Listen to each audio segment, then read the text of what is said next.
what happens to a civilization after it loses belief in something greater than itself? Not religion, not ritual, meaning itself. In the late 1800s, one philosopher looked into the future and saw something terrifying approaching, a world filled with comfort, technology, entertainment, noise, and spiritual emptiness so deep humanity would struggle to remember why it exists at all. His name was Friedrich Nietzsche, and history remembers him for one sentence: God is dead. But almost nobody understands what he truly meant. Welcome to Mysterious Encounters. Tonight's case file examines one of the most misunderstood minds in human history, Friedrich Nietzsche, the philosopher who warned that modern civilization was drifting toward a crisis of meaning. Long before the world realized it had already begun, when Nietzsche declared, God is dead, he was not celebrating atheism, he was sounding an alarm. For centuries, Western civilization built itself around sacred structure, religion, morality, divine order, spiritual purpose. God functioned as the symbolic center, holding civilization together psychologically. But modernity changed everything. Science expanded, industrialization accelerated, cities grew, technology replaced tradition. Slowly, humanity stopped believing the universe possessed sacred meaning. Nietzsche understood something horrifying. Once civilization destroys its highest meaning, what replaces it? This was his true fear, not loss of religion alone, loss of purpose itself.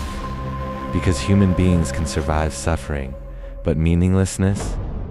That destroys civilizations from within. Nietzsche tells a famous story.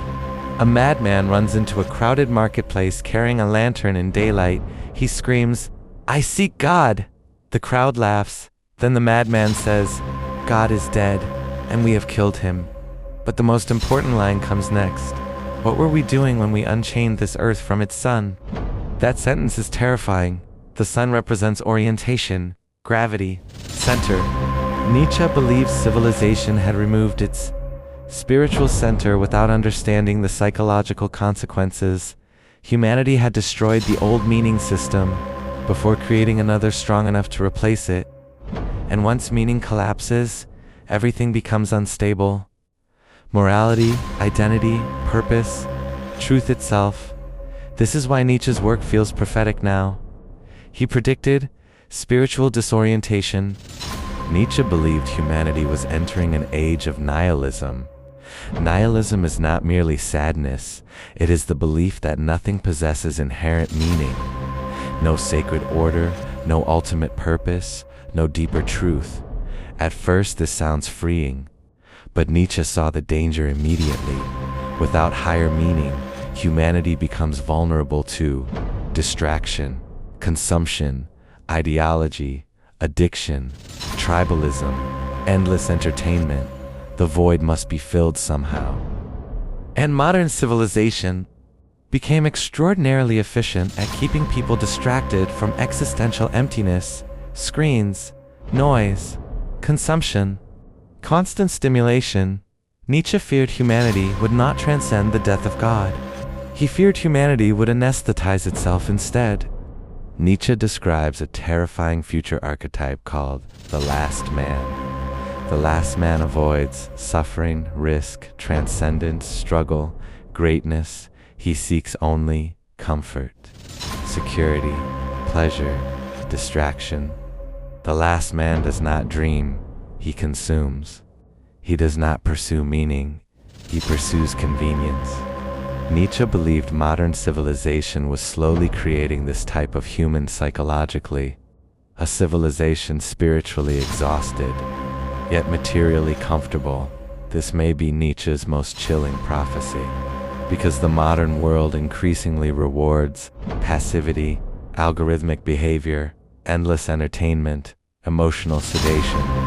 The last man no longer asks, "What is truth?" He asks, "What is easiest?" Nietzsche did not believe humanity should remain trapped in nihilism. He proposed something radical. If old meaning systems collapse, humanity must consciously create new meaning.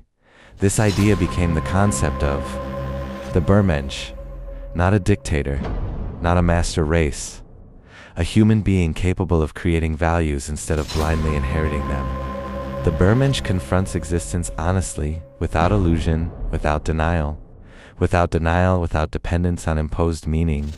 This requires enormous courage, because it means accepting suffering, uncertainty, mortality, chaos, without collapsing psychologically.